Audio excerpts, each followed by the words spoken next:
তাহলে ওই যে আমার আবু সাইদ বন্ধু, আবু সাইদ এদিকে শুন যা। কি বন্ধু ডাকছে না, শুনে আসি দে। আচ্ছা আবু সাইদ, তুমি এদিকে কোন যাচ্ছিলে? আমি একটু যেছিলাম ঘুরতে। কোনে যাচ্ছিলে? ওই বটতলায়। তা আমি তোমার কাছে এটা আশা করিনি। আজকে যে পয়লা বৈশাখ, তুমি একটা হুজুর মানুষ, তা তুমি এদিকে কি করতে যাচ্ছ? ভাই কি বলছেন?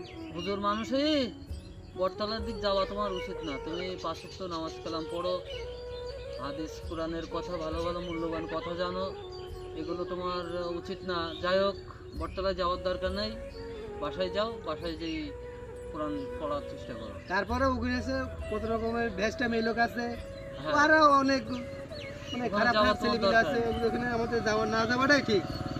আর পয়লা বৈশাখ তো আমাদের জন্য উদযাপন করা আদৌ উচিত না, এটা হাদিসের কথা।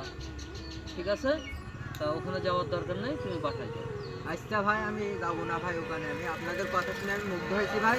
আমি ওখানে যাবো না ভাই, আমি বাড়ি যাচ্ছি ভাই। আর যাও বাসায় যাও। আচ্ছা তাহলে বাড়ি যা, আমরা একটু ওই কাজে যাচ্ছি। আচ্ছা।